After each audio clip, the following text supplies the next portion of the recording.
Here we go!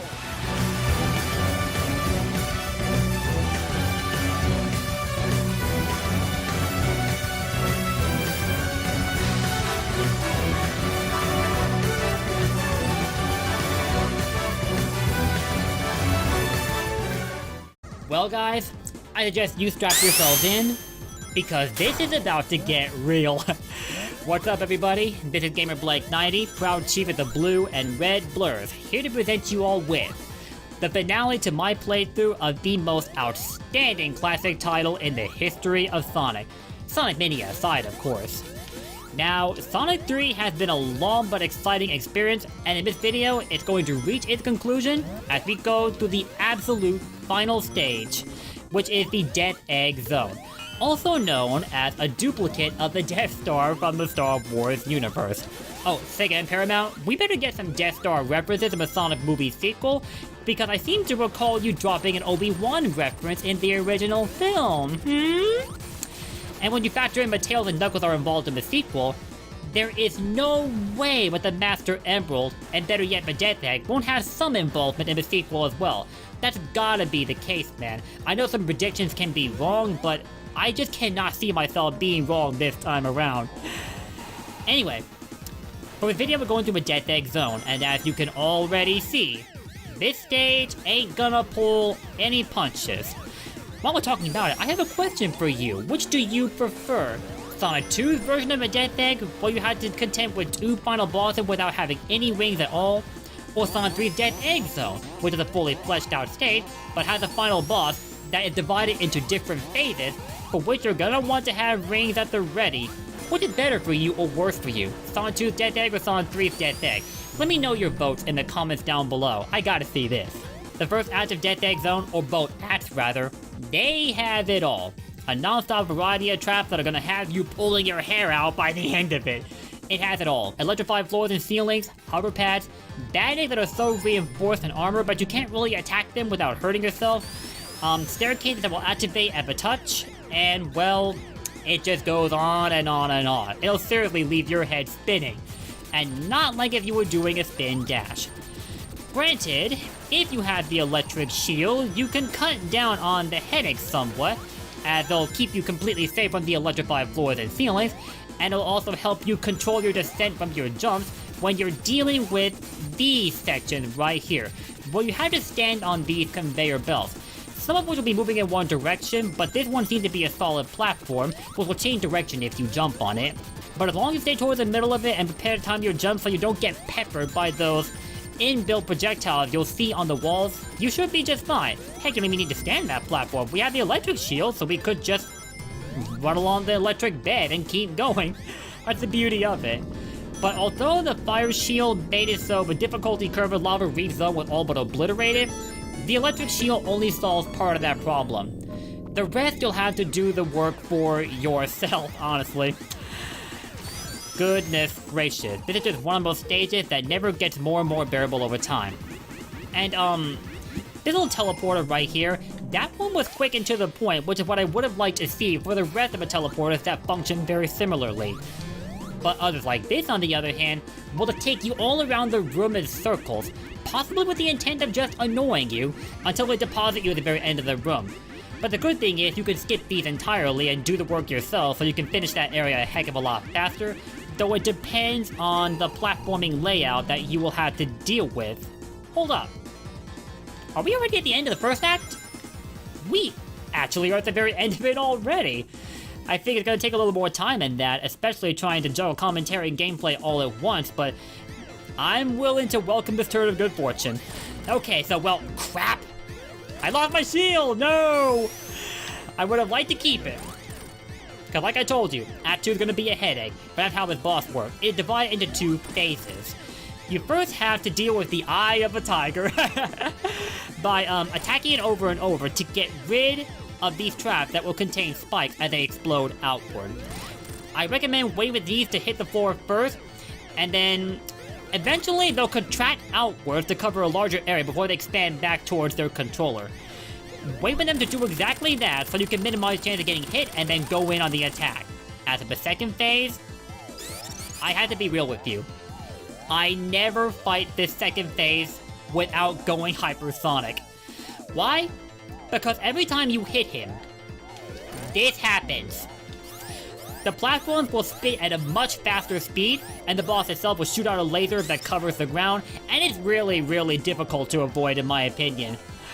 I have yet to find a consistent strategy with something like that. The most I can do is take the slow but steady approach where I attack it, and then move to one side so it can't, like, catch me at all. And it just now succeeded in doing that. And he can't go hyper anymore either. Well. Oh, no. Oh my god, that platform took me off screen. Eesh. At least it can't kill you that way, but it can kill you. Don't have any rings on hand, so you take damage. Make sure you pick them up. Otherwise, you will sorely regret it. Oh gosh. Man, I hate having to take the slow approach like this. But since I'm not using hyper, I really don't have a choice. Oh, thank you, Tails. It'll help me get a second consecutive hit. That's gonna ease my burdens a great deal. Ah, what? I touched the boss's weak point without actually being balled up, so I took damage myself. That is finally behind us. Could have gotten over with a heck of a lot faster if I swallowed my pride and went hyper, but I'm gonna save that for the very finale to this video. Again, fair play, guys. That's what I'm here for. And wow, that's a rather interesting image of the Earth that's rendered for the background. Like, I can't tell if you can't see the land at all, or if the white part of the Earth are supposed to be the land itself. They look more like clouds to me. Anyway, I dreaded this moment, now it's finally here. Welcome to the second act of Dead Egg, where we actually almost died because we nearly missed that spring. Oh, wait a minute. Oh! I thought there was a death gap. Well, once again, I have disproved something about this stage that I had always believed to be true. You might find it hard to believe, but even decades later, even I myself am still learning things about the classic Sonic games.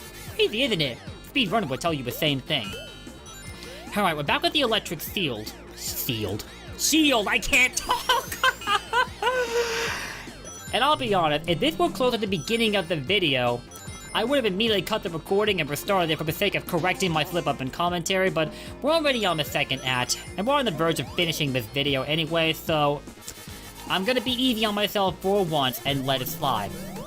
And that's not something I normally like to do. Now, remember when I told you how you wouldn't be able to tell up from down in this act? This is exactly why. There is an anti-gravity effect that is really going to change up the platforming experience for you. You're basically playing the stage upside down. Now, your controls will not change. You'll still be able to move to the left or right, jump, and spin dash as easily as you could do before. But when you jump, you're going to want to account for the area below you rather than above you. At least until you take one of these elevators, which will remove the anti-gravity effect and get you standing upright again, so you don't feel as dizzy. And ain't that a relief? Alright. Another electrified bed that we don't really need to worry about, but these badniks are a lot more equipped to take away our shields, so we're gonna have to watch ourselves big time.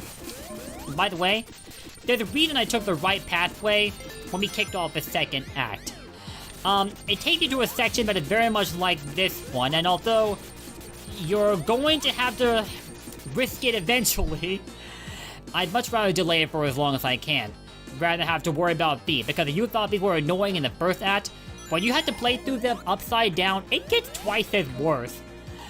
Oh, and by the way, when you're dealing with these badniks, just don't jump at all, just run. As long as you don't jump, they can't touch you at all. Although you sit still for too long, it will eventually spike you, just so you're aware of that. Simply stay on the move, and it can do very little to hurt you. I wonder, are we like on the exterior of the ship? I guess Sega decided to carry on the phenomenon where hedgehogs can breathe in space, because they already introduced it somewhat in Sonic 2. You didn't really enter Death Egg through, well actually you did enter Death Egg from outer space, because you clung onto the side of Eggman's battleship when it docked onto the Death Egg. So that was where the phenomenon of hedgehogs breathing in space came to life, and they decided to keep that for Sonic 3. I think it was a death gap below the crumbling staircase.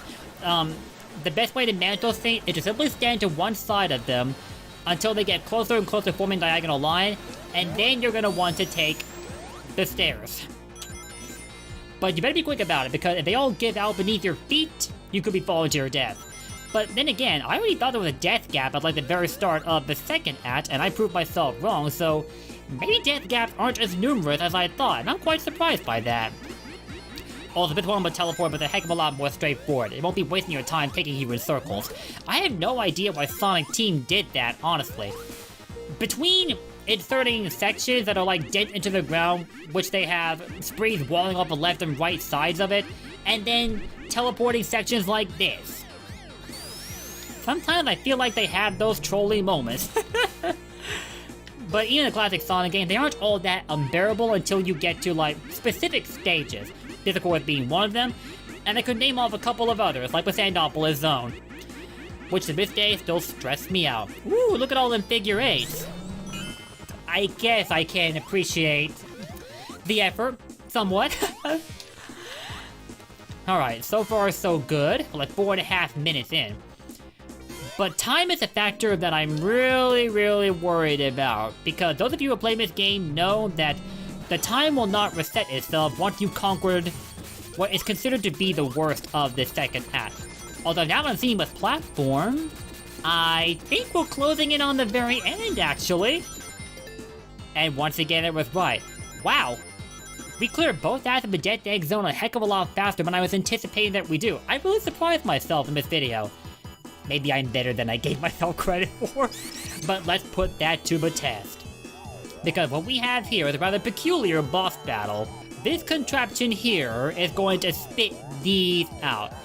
These little carts that have spikes adorned onto their fronts. What you're going to do is take these elevators to switch the gravity up. Okay, now one of my earbuds has to be charged up, but it's going to have to wait till later because I'm in the middle of recording.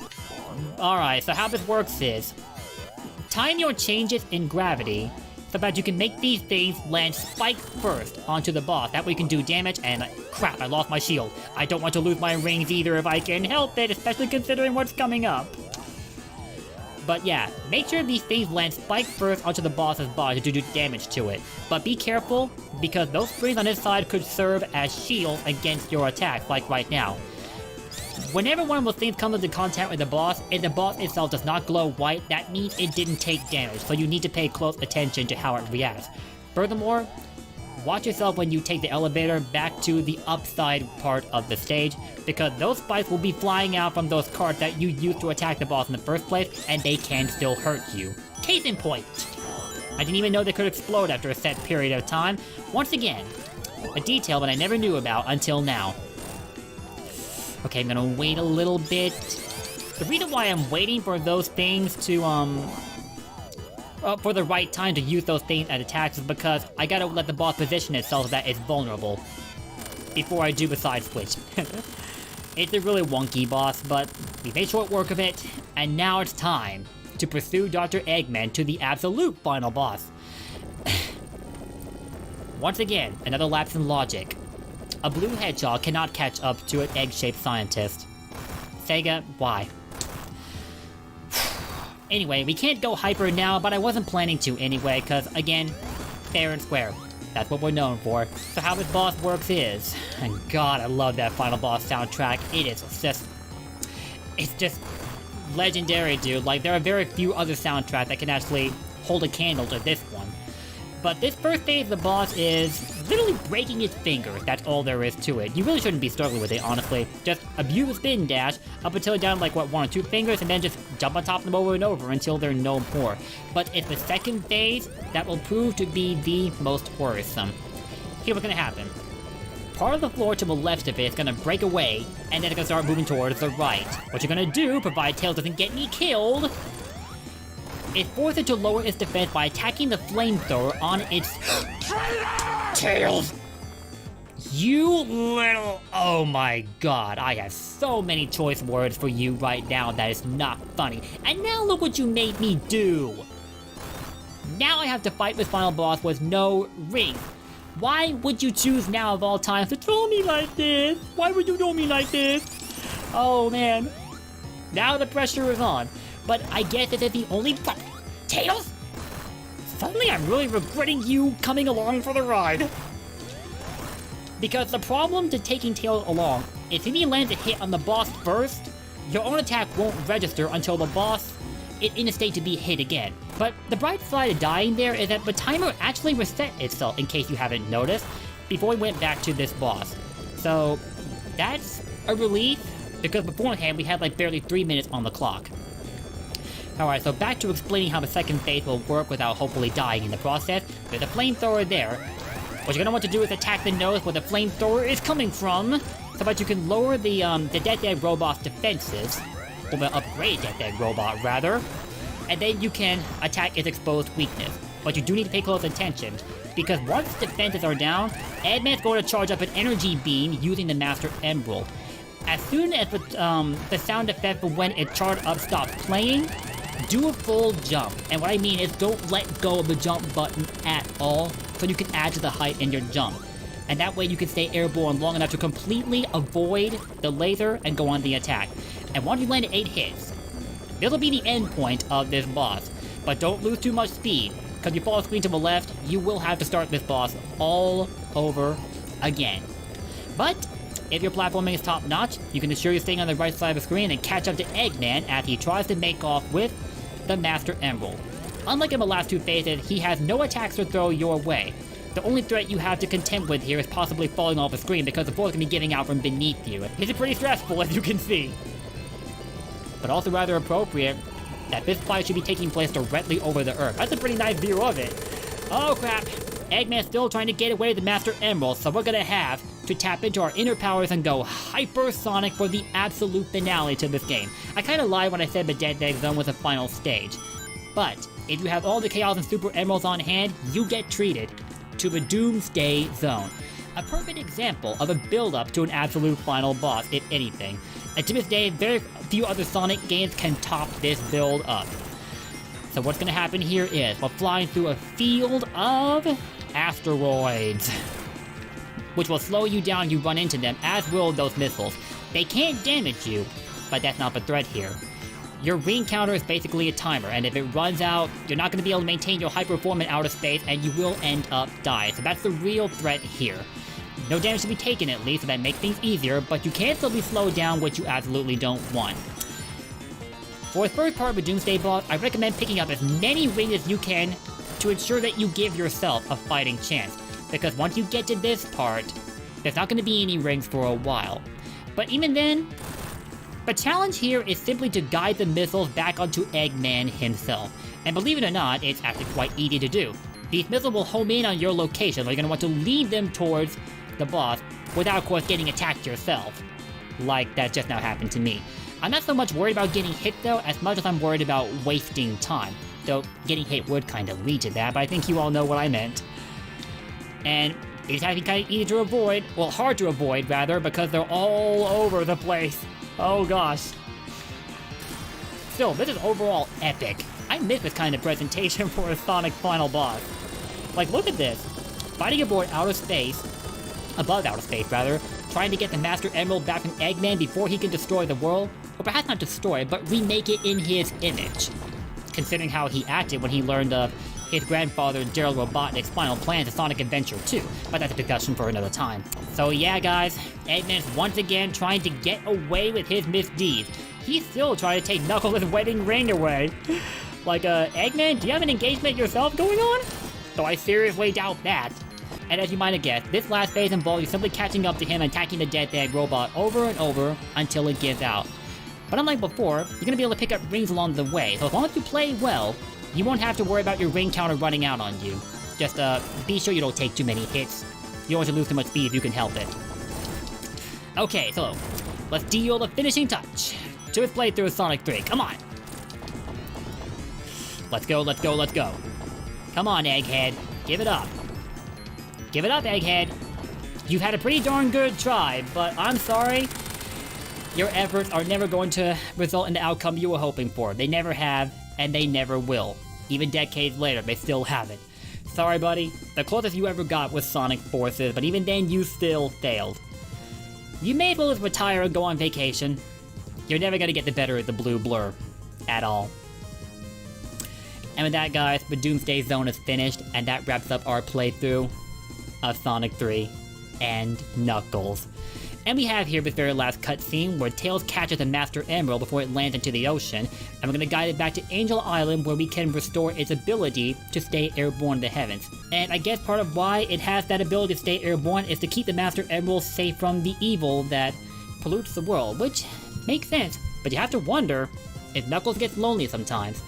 And I think he has somewhat admitted to that during the story scene in Sonic Adventure, especially in like the ending of his story. Anyway guys, it's been an awesome playthrough, and it's always a pleasure to relive this absolutely amazing experience in the classic Sonic series.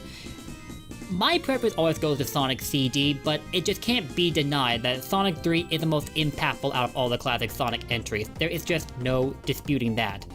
First of all, you have a new character in Knuckles who dramatically changed up the gameplay formula because unlike Tails, he has a multitude of abilities instead of just one new ability that allow him to play the game in ways Sonic simply can't. Like not being allowed access to the Doomsday Zone for starters. You can probably get around that by using the stage select feature though. And you have a level layout which are quite frankly awesome. There are only a few of them that genuinely annoy you like Sandopolis and both acts of a Doomsday Zone, but it's an overall pleasant experience that just comes together in a way that absolutely makes sense for a game of this style. It's a great example of what happens when you stick to a formula and you build on it over the years, and Sonic 3 is the culmination of that effort. I just prefer Sonic CD for its soundtrack and the tone that it sets for its atmosphere. In particular, the effects of your decisions that you make during each of the stages involving the past, present, and future. I think you all know what I mean. But that's not to say that your efforts can't result in similar outcomes. Because imagine we didn't pick up all the Chaos and Super Emeralds. We wouldn't have been able to bring the Master Emerald back to the Earth, and we wouldn't have gotten to go face to face with a Doomsday boss. Think about that. And speaking of a Doomsday boss, it's a pretty strong candidate for a final boss in any Sonic game. And to this day, I don't think Sega's been able to top that at all. That said, it is a shame that they kind of shied away from this game over the years. I think many times by now, a mobile port of this game has been requested, as well as a PC port, like what's been unofficially done with the decompilation for the mobile version of Sonic 1 and 2.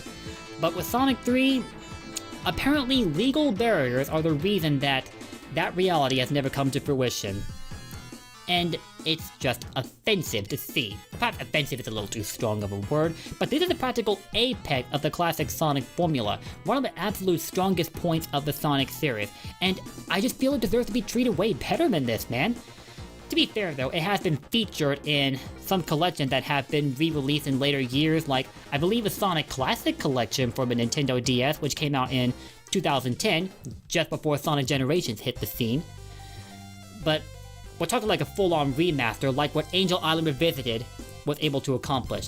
You have that addition to the credits right here, where we acknowledge the efforts of the fans that came together to breathe some life back into Sonic 3 by remaking it with a 1080p resolution setting.